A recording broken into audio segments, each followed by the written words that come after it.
Alléluia. On continue notre belle petite étude qu'on a commencée sur comment évangéliser, comment présenter l'Évangile, quel sujet qu'on pourra dire, parler pour expliquer aux gens que la Bible est vraie, que Jésus est venu, puis qu'est-ce qui est Jésus, puis tout ça. On a vu un paquet de sujets à date sur ce thème-là. On continue encore aujourd'hui, justement, suite au dernier message qui parlait des prophéties de l'Ancien Testament qui annonçaient la venue du Messie. On a vu 5 messages là-dessus, sans compter le message de la semaine passée qui parlait de la Pentecôte, que c'est un message qui annonçait qu'il y aurait une effusion du Saint-Esprit, puis est arrivé prophétiquement. C'était toutes des annonces d'avance que Dieu a faites pour préparer les gens à croire en Jésus, croire qu'il recevrait le Saint-Esprit. Puis aujourd'hui, on va voir un peu des idées sur le Messie lui-même. Qui est ce Messie dont la Bible parle? On dit un Messie, mais le mot Messie, c'est aussi Christ, ça veut dire Messie, puis ça veut dire aussi oint. Le oint, le Messie, le Christ, c'est tous des synonymes dans la Bible. De qui est-ce qui est ce personnage-là? Qu'est-ce qui est ce personnage-là qui a été oint du Saint-Esprit, de la puissance de Dieu sur sa vie pour venir nous sauver? Là, on regarde les idées parce qu'on se base toujours sur le fait que Dieu nous a avertis d'avance qu'il viendrait. Ça, il ne faut jamais oublier ça. Quand tu témoignes quelqu'un, c'est pas, comme je vais le dire à la fin dans un passage, c'est pas des fables. Vous savez, c'est quoi des fables? Des fables, c'est des belles petites histoires que tu lis aux enfants, mais c'est tout inventé. Il n'y a rien de vrai. Nous, c'est pas des fables, c'est des faits historiques, basés sur, premièrement, que c'est annoncé, puis ça s'est accompli exactement au timing près, des dates près, des moments près que Dieu a annoncé. Ça a tout arrivé tête comme qu'il l'avait dit. C'est miraculeux. La Bible, c'est miraculeux. Si on ne croit pas parce qu'on n'a pas vu de guérison, croyons par les vérités qui sont écrites là-dedans, puis que ça nous révèle comment Dieu, il a tout en contrôle. Il a accompli les choses jusqu'à aujourd'hui comme qu'il l'a voulu, puis il y a d'autres choses qui sont annoncées d'avance pour la suite, qu'on va voir dans la suite, puis c'est déjà annoncé. Pourquoi Dieu a-t-il donné autant d'indices sur la vie du Messie? Pourquoi Dieu s'est donné tant de peine pour annoncer d'avance que le Messie viendrait? Dieu nous a parlé puis nous a annoncé des choses depuis le début de la création. Déjà, Adam et Ève, Dieu leur a dit que dans sa descendance à Ève, qu'il y aura quelqu'un qui écrasera la tête du serpent. Puis ça s'est accompli, il y a 2000 ans, par la victoire du Seigneur quand il est ressuscité d'entre les morts. Sa mort et sa résurrection, il a vaincu la mort. Il a vaincu celui qui avait la puissance de la mort. Il a été chercher même la clé du séjour des morts puis de la mort. Jésus, il est l'alpha et l'oméga, le commencement et la fin. Il est annoncé comme étant le vainqueur qui est venu pour vaincre, puis il a écrasé l'ennemi, puis il a remporté la victoire. Puis aujourd'hui, grâce à lui, on peut être sauvé. Dieu nous a annoncé d'avance les choses dès le début de la création, mais il nous a finalement tout révélé par son Fils, par la venue de son Fils, et aussi par ce que son Fils nous a enseigné. Parce qu'il ne faut pas oublier que quand il vivait dans l'Ancien Testament, la Bible elle dit, dans le Nouveau Testament, elle dit, les gens dans l'Ancien Testament, ils étaient voilés. T'es empêché de voir vraiment. Il y a juste quelques personnes qui voyaient, qui étaient prophètes de Dieu, inspirés par le Saint-Esprit, puis ils voyaient les choses qui viendraient. Mais aujourd'hui, grâce à sa venue, à Jésus, il y a quelque chose qui a été relâché dans la vie, dans le monde, qui vient de Dieu. C'est quelque chose-là, c'est le Saint-Esprit. On en a parlé la semaine passée. Puis grâce à l'œuvre du Saint-Esprit, tout le monde sur la terre pourrait être informé sur qu'est-ce que Dieu a fait.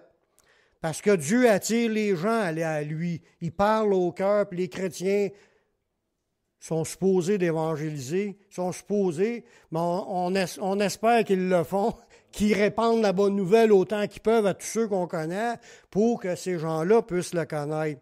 Mais ça se fait. Jésus a dit, avant qu'il revienne, la bonne nouvelle va être annoncée à toutes les nations, alors viendra la fin. Fait que c'est sûr que c'est en train de se faire. Aujourd'hui, Seigneur, c'est la radio, la télévision, l'Internet, les médias, les systèmes de son d'impact, les pamphlets, parce qu'on a une possibilité d'imprimer des pamphlets. Tout se fait pour que la bonne nouvelle se répande. Gloire à Dieu. Dans Hébreux 1, au chapitre 1, verset 1, ça nous parle de Dieu, après avoir entendu à plusieurs reprises et de plusieurs manières.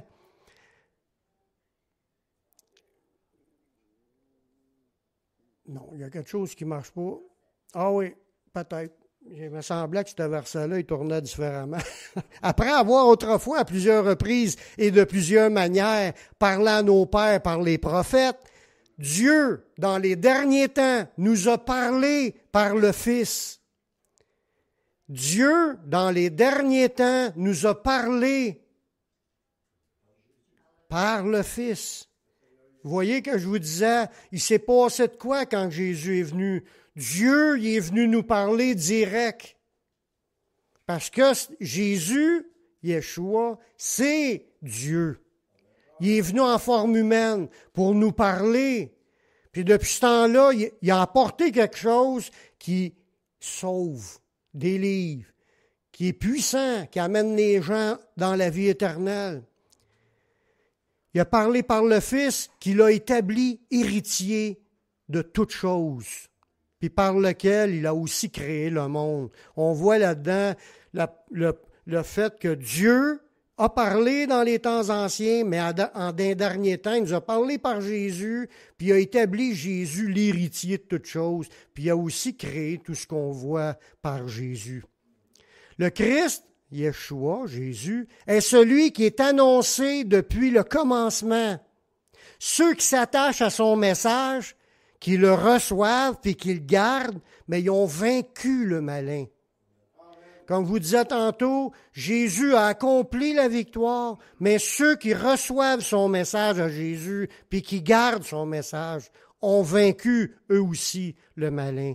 C'est ce que ça nous dit dans 1 Jean chapitre 2, le verset 14. Je vous écris, Père, parce que vous avez connu celui qui est dès le commencement. Ça, c'est le Messie. Je vous ai écrit, jeunes gens, parce que vous êtes forts, la parole de Dieu demeure en vous et que vous avez vaincu le malin. Déjà, il faut s'accrocher à ça, là. Par la foi, on croit ce qui est écrit là. Nous sommes des vainqueurs à cause qu'on connaît Jésus. On peut dire aux gens, veux-tu devenir vainqueur sur le diable? Connais Jésus. Rouvre ton cœur à recevoir sa parole, puis tu vas être un vainqueur. Tu vas gagner la victoire. Tu vas le rejeter, puis il va sortir de ta vie, puis tu vas pouvoir vivre pour Dieu, puis tu vas appartenir à Dieu. Le passage du Messie sur terre, ça ne devait pas se passer inaperçu. Parce que autant que Dieu a donné plein d'indices dans l'Ancien Testament pour annoncer le Messie, mais tant qu'il est venu le Messie, ça ne devait pas passer inaperçu. Au contraire, il a été annoncé par le Saint-Esprit, le Messie, il a été annoncé par les prophéties, par Jean-Baptiste. Il a annoncé que le Messie était là. Puis ça nous dit aussi, il devait être reconnu, ce Messie-là, par des gens qui ont été choisis d'avance pour être des témoins oculaires. Il ne faut pas oublier qu'il y a des gens qui l'ont vu de leurs yeux, puis ont rendu témoignage de tout ce qu'ils ont vu et entendu. Ils ont été choisis par Dieu pour être des témoins.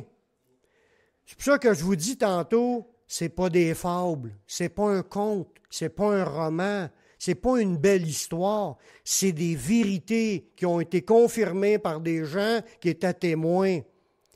C'est ce que ça nous dit dans Luc, au chapitre 1, verset 1. Ça nous dit que plusieurs ont entrepris de composer des récits des événements.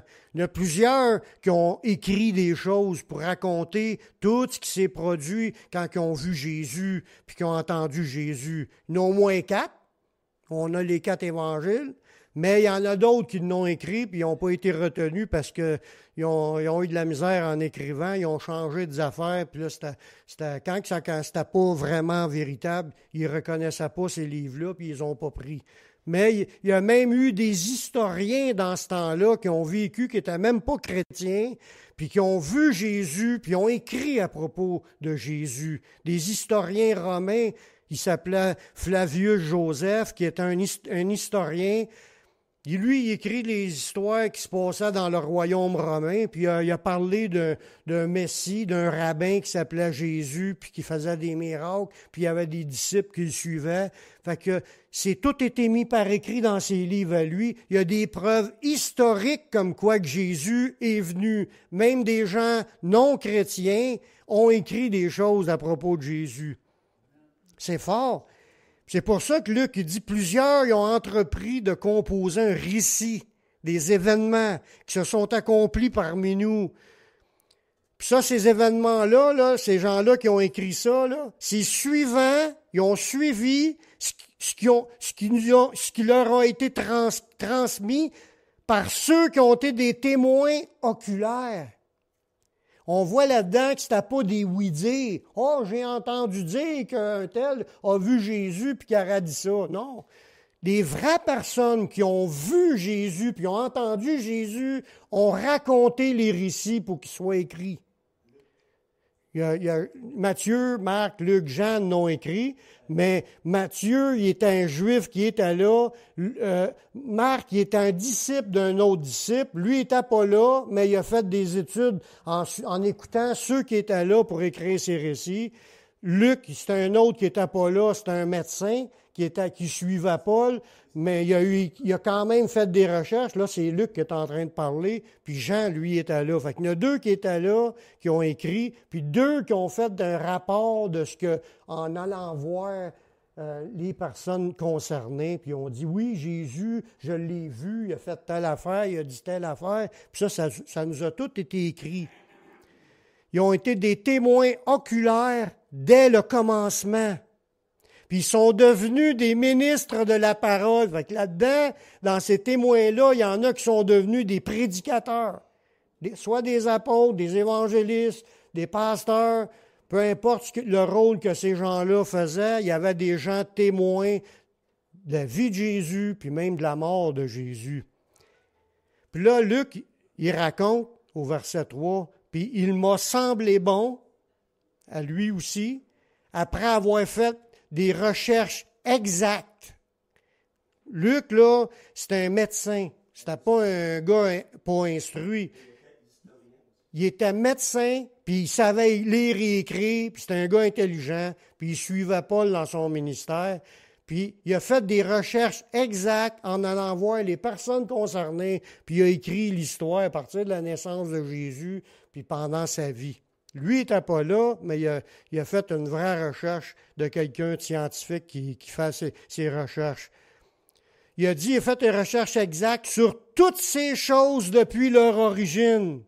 Puis là, il est en train d'écrire ce livre-là pour le donner à une autre personne qui s'appelait Théophile. Il dit de te les exposer par écrit d'une manière suivie. Ça veut dire qu'il a fait la chronologie des événements tels qu'ils sont arrivés. Excellent Théophile, il s'adressait à Théophile, afin, il y avait un but, là, pourquoi qu'il a écrit tous ces livres-là, ce livre-là, afin que tu reconnaisses la certitude des enseignements que tu as reçus. Si on a ça dans la Bible dans nos mains, c'est afin qu'on reçoive avec certitude que ce qui est écrit là, c'est arrivé. C'est vrai.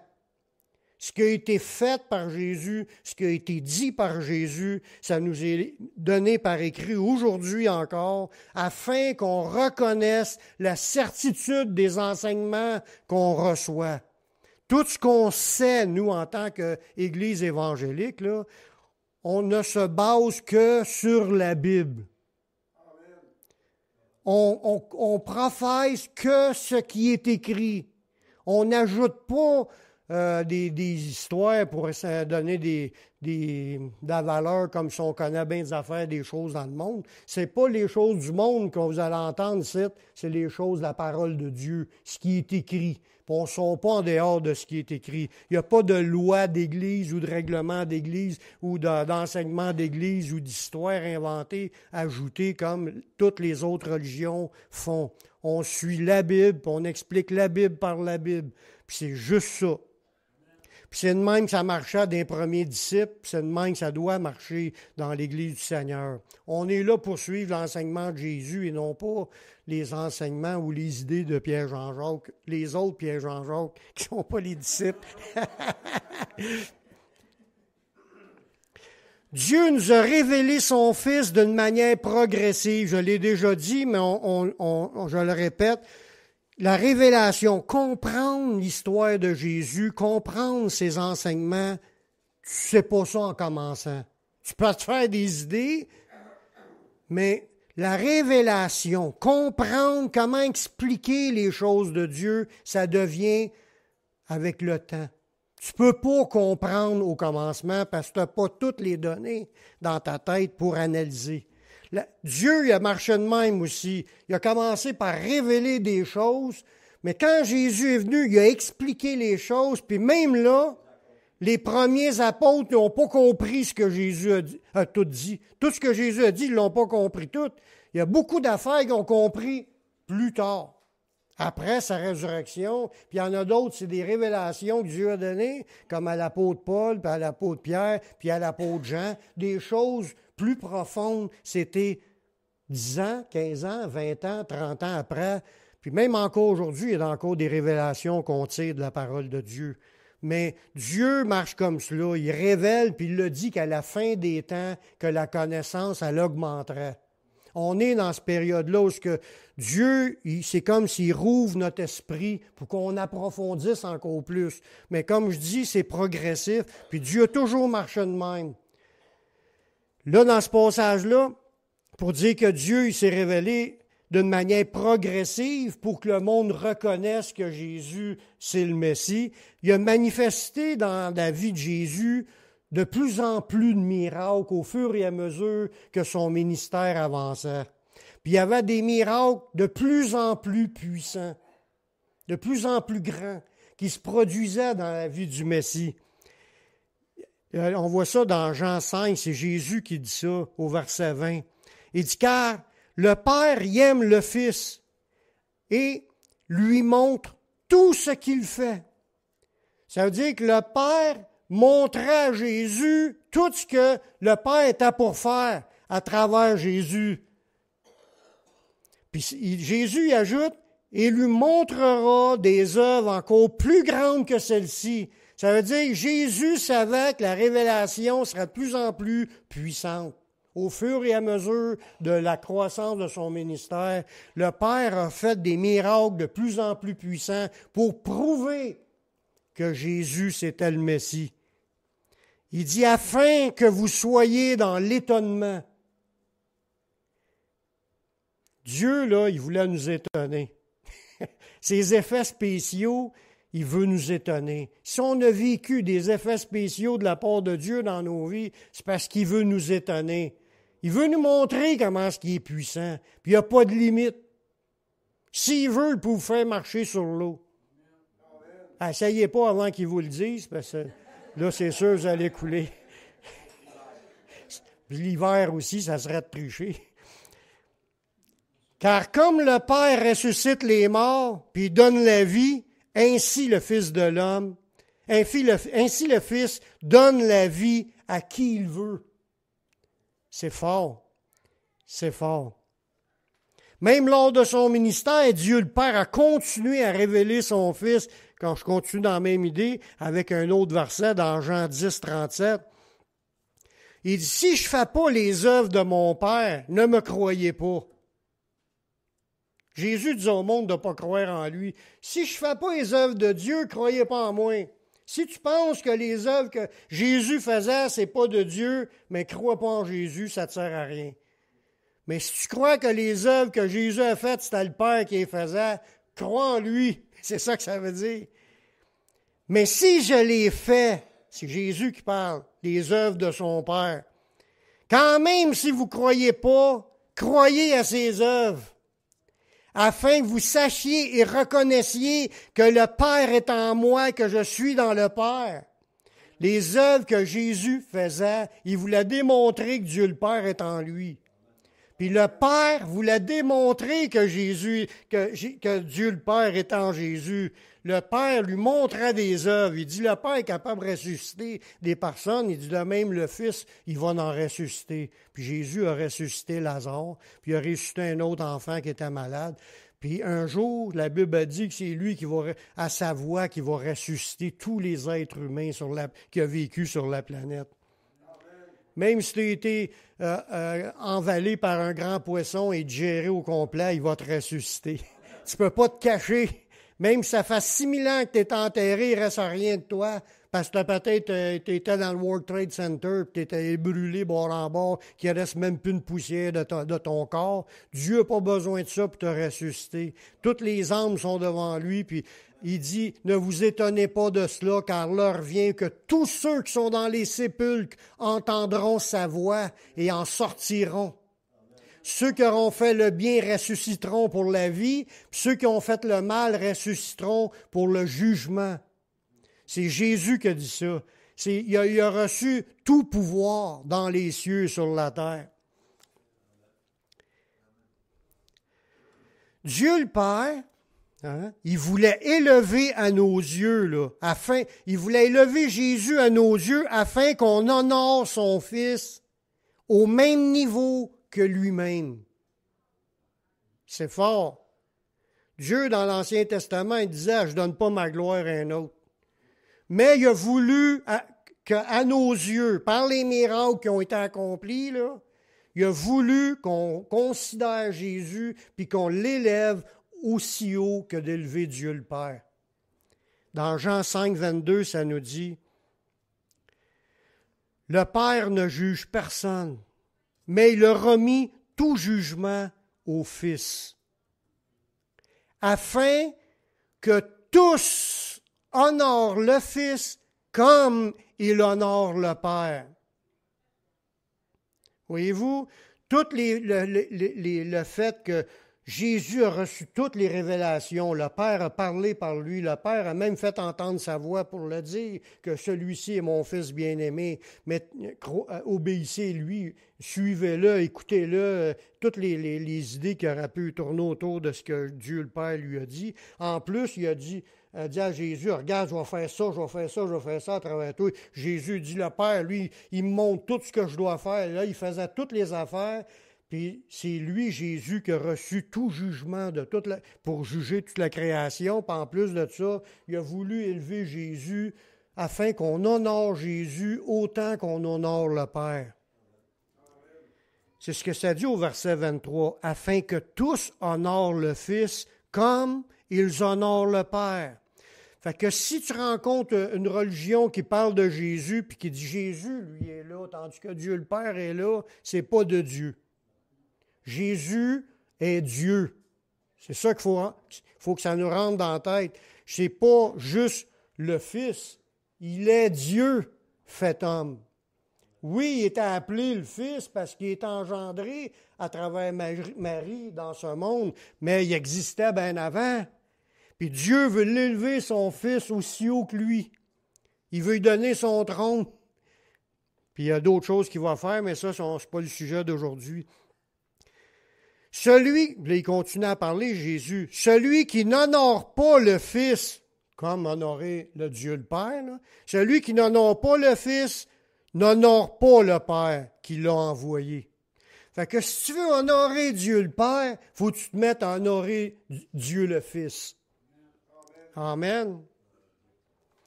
Puis ça, c'était pas quelque chose de nouveau que Jésus reçoive de l'adoration, puis de l'honneur, puis de la gloire. C'était pas quelque chose de nouveau.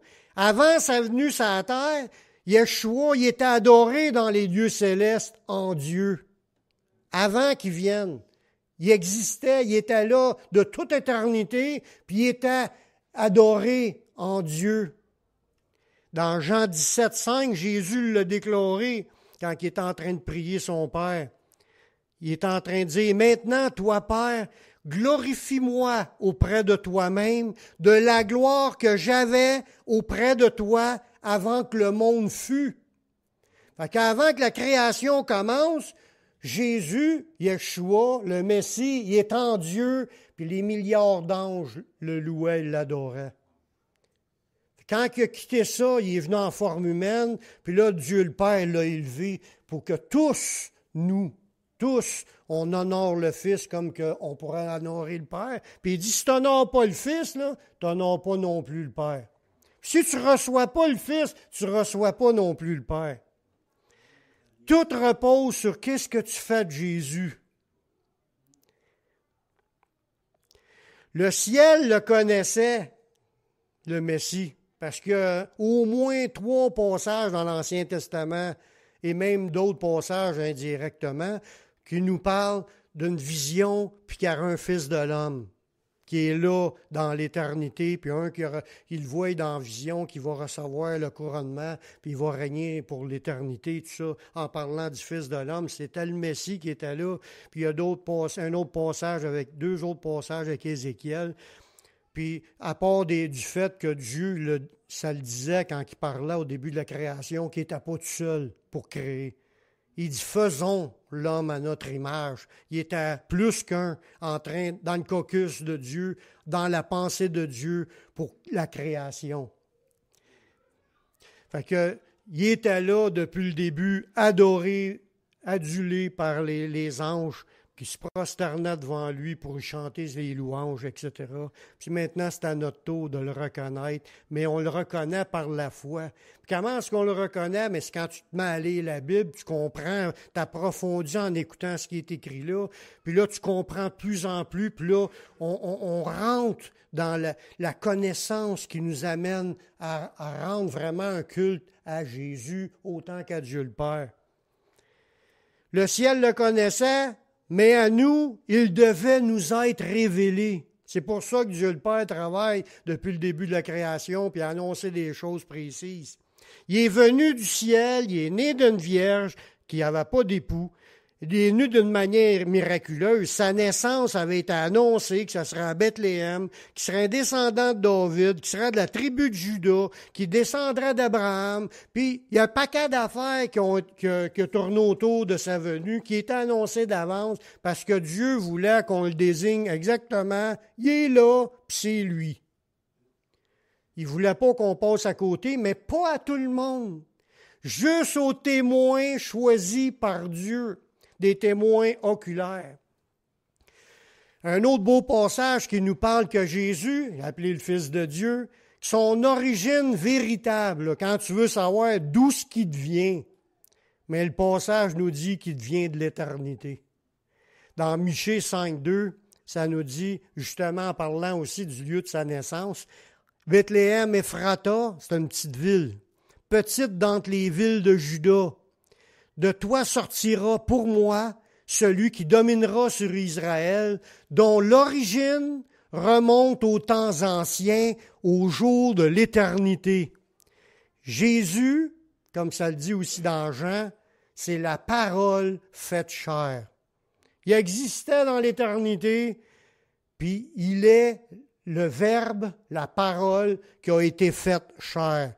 En parlant de ce que Dieu, quand il parle, c'était Jésus qui parle, puis c'est lui qui s'est fait chair. Autant que les prophéties annonçaient la venue de Dieu le Père, Yahvé, celui qui s'appelle Je suis, le Dieu réel, le Dieu qui s'est révélé au peuple juif, le Dieu d'Abraham, d'Isaac et de Jacob, les prophéties annonçaient sa venue à ce Dieu-là, sa planète, sur la terre, puis il est venu au travers du Messie, Jésus. Puis ça, il y a d'autres passages qui le prouvent, mais je ne regarderai pas tous ces passages-là. On les a déjà regardés ensemble, mais si vous voulez savoir, voir des versets qui parlent directement de dire que Jésus est Dieu, moi, vous en nommez un nouveau aujourd'hui sur ce sujet-là, mais si vous voulez en avoir plus, je peux vous donner une liste. Je les ai toutes Ben, pas toutes, j'en ai pas mal en tout cas, presque toutes. Il y en a qu'on découvre au fur et à mesure parce que vous allez le voir tantôt dans le prochain verset que je vais vous apporter. Autant que les prophéties annonçaient la venue de Dieu, mais les révélations, les enseignements de la nouvelle alliance nous enseignent que Yeshua est vraiment Dieu qui s'est fait homme. Je vais vous amener là présentement un nouveau verset que dans notre Bible, Louis II, il a été mal traduit. Le gars, quand il a traduit, il y avait un mot grec qui était là, puis lui, il n'a pas mis le vrai mot. Je ne sais pas pourquoi il n'a pas mis le vrai mot. Oui, il connaissait, c'est le même mot qu'il voit ailleurs, il l'a traduit par Dieu. Mais il y a quelque chose, il y a une raison. Je ne sais pas pourquoi. Il y a d'autres traductions, j'ai à peu près 15 traductions en français chez nous. Puis il y en a la moitié qui ont suivi l'idée de Louis II, puis la moitié qui ont dit ce que je vais vous dire là, maintenant, puis je vais vous le prouver avec le texte grec aussi. Mais je sais que j'aimais ça, le grec, puis l'hébreu. Parce qu'il faut savoir que l'original, le texte original du Nouveau Testament, il était écrit en grec. Dans 1 Timothée 3,16, s'il y en a qui veulent checker dans leur Bible, allez le sortir, vous allez voir dans votre version Louis II. Ça dit, « Et sans contredit, le mystère de la piété est grand. Celui qui a été manifesté en chair. » Bon, j'arrête juste là parce que c'est ça que je veux qu'on arrête pour voir. Le mot « celui » qu'il y a là, il faut que tu saches de qui ce que ça parle. Celui qui a été manifesté en chair, tout de suite on dit c'est Jésus. Hein? C'est-tu Jésus qui était manifesté en chair? Oui. Ça, à date, ça va bien. Si tu t'arrêtes au mot « celui », tout de suite tu penses à Jésus. Si tu vas dans la diapo grec, là, ça, à côté de chaque mot, tu as le chiffre qui correspond au mot grec. Et à côté de celui, c'est le mot G2316. Vous voyez dans la phrase?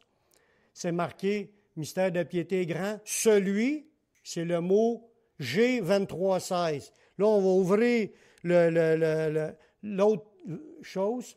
Regardez, le mot G2316, c'est théos. Puis théos, c'est Dieu, le mot Dieu. Fait que dans ce verset-là, c'est pas celui qui aurait dû être écrit, c'est Dieu qui aurait dû être écrit. Le mot Dieu a été en chair. C'est ça que ça dit, a été manifesté en chair. Pas celui qui a été manifesté en chair. Le texte dit clairement en original, Dieu a été manifesté en chair. Nous, on le sait, mais ce verset-là confirme encore plus, a ajouté parmi les versets qu'on sait que ça dit que Jésus est Dieu, mais ce verset-là ajoute que Dieu a été manifesté en chair. C'est juste pour en rajouter un, parce qu'on le sait, on a déjà parlé qu'on le sait quand tu es chrétien puis que tu lis ta Bible, tu sais que Jésus, c'est Dieu. Mais ça fait du bien de savoir qu'il y a d'autres versets à part de ceux qu'on connaît qui disent que c'est Dieu qui s'est venu en chair, qui s'est manifesté en chair. Amen? Fait que quand tu lis dans Jean chapitre 1, parce que là, dans Jean au chapitre 1, ça dit au départ, si on mettrait les premiers versets 1, ça dit au commencement était la parole. La parole était avec Dieu et la parole était Dieu. Elle était au commencement avec Dieu. Toutes choses ont été faites par elle. Rien de ce qui a été fait n'a été fait sans elle. Et en elle, c'est la vie, puis la vie était la lumière des hommes. Puis là, on parle de la parole. Le mot parole, c'est le mot logos. Ça peut être traduit par verbe. Ça sous-entend Jésus. Parce qu'au verset 14, ça nous dit « Et la parole a été faite chair ». Au verset 14, le verbe, logos, a été fait chair. Mais ça dit dans les premiers versets, au commencement était le verbe, qui était la parole. Elle était avec Dieu, puis elle était Dieu. Fait que cela avec disait que Jésus est Dieu. Verset 14, la parole a été faite chair. Puis là, on vient de voir aussi dans Timothée que celui qui a été fait chair, c'est Dieu. Fait que Dieu a été fait chair, il a habité parmi nous, plein de grâce et de vérité, puis nous avons contemplé sa gloire, la gloire du Fils unique venu du Père. Fait que Jésus est Dieu venu du Père. C'est comme si Dieu s'est séparé de Dieu pour venir en forme humaine. Puis c'est Dieu qui s'est manifesté en chair. C'est la seule façon qu'il pouvait mourir. Oui, à cette heure-là, il pouvait mourir parce qu'il était dans un corps humain. Mais son esprit est éternel. Si on continue à comprendre l'idée, le mot parole que là, la parole fut faite chair, c'est Jésus. Le mot parole ou le verbe. Ça, là, ça veut dire, ça fait référence à l'Ancien Testament, ces paroles que Dieu a émis de vive voix, là, ou que ses décrets, ses mandats, ses ordres, ses préceptes moraux, ses prophéties, ses déclarations, ses commandements, tout ce qui a été prononcé, c'est la parole qui prononçait cela, c'est Jésus. Quand Dieu parlait pour commander, pour dire, pour donner ses ordres dans l'Ancien Testament, c'était Jésus qui était là avant qu'il soit fait chair. Après, il est remonté, puis il continue à parler aussi, tu le vois dans l'Apocalypse. Il n'a jamais arrêté de parler, puis il parle encore à travers de nous quand on évangélise. Dans Jean, là, un commentaire biblique là, à propos de cette idée-là, en parlant de la parole, là, dans Jean, le mot parole, ça dénote la parole essentielle de Dieu, c'est Jésus-Christ. Ça sous-entend la sagesse de Dieu, le pouvoir en union avec Dieu, son ministère dans la création, ça parle toujours de Jésus. Le gouvernement de l'univers, c'est Jésus. La cause de toute vie sur terre, c'est à cause de Jésus s'il y a de la vie sur terre, parce que c'est lui qui a tout créé. Que ce soit tout le système physique ou le système moral de l'esprit, l'âme, corps, tout ça, là, c'est Jésus qui a tout créé. Jésus qui est venu dans une nature humaine pour procurer le salut à l'humanité. C'est le Messie. Puis il va y avoir c'est la seconde personne de la Trinité parce que on croit dans la doctrine qu'il n'était pas juste deux, il était trois. La Bible parle aussi du Saint-Esprit qui sont trois. Dieu le Père, Jésus, le Fils et le Saint-Esprit. Les trois sont un seul Dieu qui brille éminemment par ses paroles et ses actions. Jésus, c'est le centre de ce qu'on entend à propos de Dieu. C'est lui qui a parlé. Dieu le Père, lui, c'est comme s'il décide dans le caucus avec les deux autres. Jésus, c'est celui qui ordonne, puis le Saint-Esprit, c'est celui qui fait à travers de nous. Et même sans nous, il a commencé à faire avant qu'on soit là, mais aujourd'hui, il travaille à travers de nous. En venant dans le monde, logos, la parole, le Verbe, en venant dans le monde, la Bible dit que Jésus, il y a deux choses qu'il a amenées quand il est venu dans le monde comme sauveur. Il a amené la grâce, grâce à Jésus qu'on est sauvé. Il a amené la possibilité qu'on soit gracié. Jésus, quand il est venu dans le monde, il a amené la grâce, mais il a amené aussi une autre affaire, la vérité. Il est venu expliquer les affaires comme Dieu le Père veut que ça soit, comme les vraies affaires. Parce qu'il y a de l'embrouille. Sans ce que Jésus venait apporter, là, sans le Nouveau Testament, tu restes dans l'aveuglement. Jésus est venu pour apporter la lumière sur les vraies affaires. Dans Jean 1,17, ça nous dit « Car la loi a été donnée par Moïse, mais la grâce et la vérité sont venues par Jésus-Christ. » Si on sait comment faire pour être sauvé, c'est toute grâce à Jésus. C'est lui qui a emmené la grâce, c'est lui qui a emmené la vérité. C'est Dieu manifesté en chair qui est venu apporter aux humains la possibilité d'être sauvés. Il était nécessaire c'était nécessaire que tous les enseignements du Messie soient mis par écrit. Tout ce qu'on a aujourd'hui, c'était nécessaire.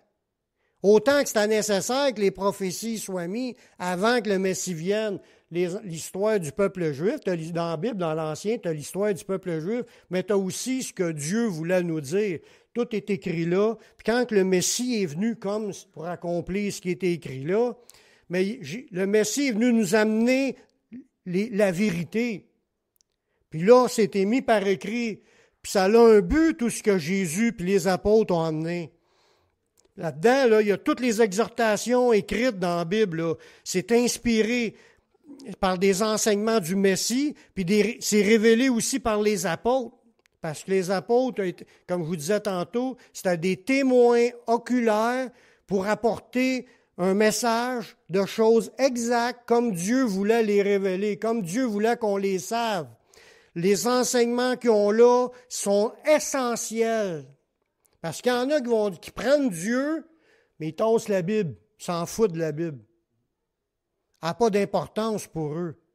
Tandis que nous, c'est le contraire. On tasse tout ce que le monde pourra dire, puis on décide de garder uniquement ce que Dieu nous a mis par écrit. Tiens, amen. Là, dans le prochain paragraphe que je vais vous lire, là, c'est tous des extraits du Nouveau Testament, des bouts de passage. Pourquoi que Dieu nous a tous mis ça par écrit? Il y en a à peu près une trentaine. C'est afin que. J'ai sorti un paquet de versets qui dit afin que. Parce que, pourquoi c'est là ce qu'on a décrit dans les mains? C'est afin que, il y a un paquet d'afin que, il y a une raison pourquoi Dieu nous a donné par écrit ce qui est écrit. Voulez-vous le savoir? Puis ça, c'est tous des extraits de versets. Regardez bien, je commence. Afin que vous sachiez. Si on n'aura pas la Bible, on ne saura rien. On marchera dans nos idées. Moi, je pense que, puis je vais me partir ça à ma manière, je vais partir ma religion. Mais c'est écrit là, c'est afin qu'on sache. Je continue. Afin que vous discerniez. Afin que vous croyiez. Afin que vous ne tombiez pas. Afin que vous suivez ses traces. Afin que vous fussiez. Puis là, il donne des buts. Afin que vous alliez. Afin que vous annonciez, afin que vous puissiez répondre, parce qu'on a besoin, on a ce qu'on a là, afin qu'on puisse répondre, afin que vous ayez la paix, afin que vous ne affligiez point, afin que vous le receviez, afin que vous soyez guéris, afin que vous puissiez la supporter. Il y a des choses à supporter, mais ce qu'on a de donné par Dieu, c'est afin qu'on puisse supporter, afin que vous soyez affermis, afin que vous ne péchiez point, afin que vous ne soyez pas jugés, afin que vous ne soyez fils de votre Père, afin que vous ne perdiez pas le fruit de votre travail, afin que vous soyez parfaits et accomplis, afin que vous soyez purs et irréprochables, afin que vous sachiez que vous avez la vie éternelle, afin que vous soyez sauvés. Y en a-tu des afin? La raison de pourquoi Dieu nous a donné sa parole, j'ai sorti ça, j'ai pas inventé rien, j'ai juste pris les bouts. Des afins, là, il y a plein de raisons pourquoi qu'on devrait lire la Bible, puis croire ce qu'il y a dedans, garder ce message-là précieusement, parce qu'il y a un paquet d'afins pour nous, individuellement. Moi, là, si je veux obtenir tout ce qui est là, il faut que je m'intéresse à ça, puis j'aime ça, puis je le lis, puis je l'adapte pour ma vie, je le crois, puis je le veux. Ça doit être la même chose chacun de vous, qu'on s'accroche à ce qui a été dit. Vous savez que la parole de Dieu, c'est le roc sur lequel on est en train de bâtir notre vie. On peut être en train de bâtir notre vie sur le roc, qui est la parole de Dieu, ou on peut être en train de bâtir notre vie, comme Jésus dit, sur le sable. La pluie va venir, les vents vont venir, la tempête va venir dans nos vies. Puis si on est bâti sur le sable, notre vie va s'écrouler, puis on n'aura rien. Puis si on bâtit sur le roc qui est la parole de Dieu, non seulement qu'on va avoir plein de belles affaires dans notre vie qui viennent de Dieu, qui vont nous permettre de garder la foi, puis de continuer, puis de persévérer, puis d'être sauvés. Amen. Je vous finis avec un dernier verset, un dernier passage. Les paroles de Dieu et de Jésus ne sont pas des fables, mais des paroles de vérité. Dans 2 Pierre 1,16. Ça revient à ce que je vous disais au départ. Ce n'est pas en effet en suivant des fables habilement conçues, parce qu'il y en a eu, il y en avait dans le temps de Jésus, puis même avant, du monde qui écrivait des belles histoires pour les enfants, toutes des fables. Il y a eu les fables de La Fontaine qui ont été bien populaires aussi, mais c'est toutes des contes, des légendes, des affaires qui n'existent pas. Puis ça, là, tu peux mettre ton espérance dans une fable, le lapin, puis la tortue, puis rien ne sert de courir, il suffit de partir à point. Il y a un fond de vérité, mais ça n'a pas rapport à ce qu'on a besoin de savoir pour notre marche avec Dieu. La Bible, c'est pas des fables habilement conçues. C'est ça que ça dit. C'est Pierre qui est en train de parler, l'apôtre Pierre. Il dit, ce n'est pas en effet en suivant des fables habilement conçues que nous vous avons fait connaître la puissance puis l'avènement de notre Seigneur Jésus-Christ. Mais c'est comme ayant vu sa majesté de nos propres yeux. Celui qui parle l'a vu Jésus. Il a touché Jésus. Il a même senti sa transpiration. Il était en contact avec, il était chum, il était ami, puis il aimait Jésus. Ils ont marché 3 ans de temps ensemble, bien intimement. Jésus lui parlait directement, puis ils ont vu les miracles, ils ont vu les choses. Il dit, c'est pas des fables, il dit, on l'a vu de nos yeux. Puis là, il continue, l'apôtre Pierre, en disant, car, en parlant de Jésus, il a reçu de Dieu le Père honneur et gloire.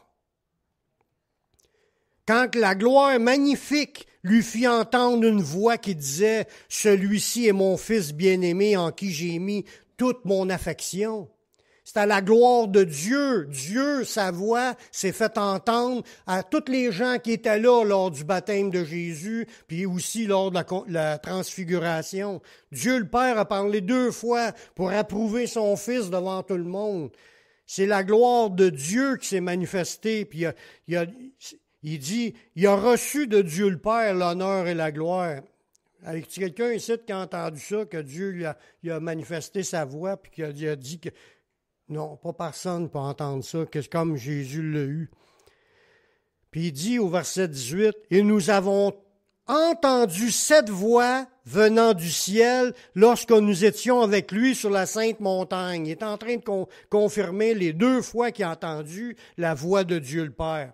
« Et nous tenons pour d'autant plus certaine la parole prophétique, à laquelle vous faites bien de prêter attention, comme une lampe qui brille dans un lieu obscur jusqu'à ce que le jour vienne et apparaître et que l'étoile du matin se lève dans vos cœurs. » Mais il dit qu'on fait bien de s'attacher aux paroles prophétiques. Est-ce qu'il y en a qui pensent qu'ils font bien? Est-ce que vous le savez que vous êtes en train de vous attacher aux paroles de Dieu? Des paroles vraies, des paroles éprouvées, parce que quand on dit éprouvées, c'est qu'il a annoncé des choses, puis ils sont arrivés exactement comme qu'il les a annoncées. C'est des paroles éprouvées. On a-tu raison de suivre Jésus, de suivre la parole de Dieu? Si vous voulez recevoir ce qui est écrit, attachez-vous à Jésus. Croyez Jésus. On n'a peut-être pas vu ses miracles, mais on y croit parce qu'ils sont écrits, puis les témoins oculaires qui étaient là, ils l'ont vu, puis ils nous rendent témoignage. Puis aujourd'hui, on suit le Seigneur afin d'obtenir les mêmes promesses que les premiers apôtres. Amen. On va prier le Seigneur.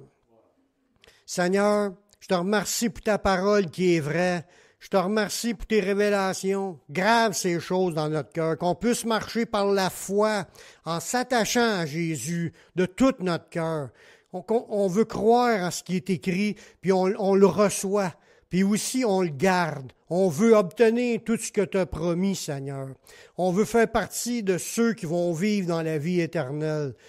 Continue à nous fortifier, continue à nous affermer, puis merci pour tout ce que tu vas faire dans la suite. On s'en remet à toi, puis je te prie dans le nom de ton Fils Yeshua. Amen.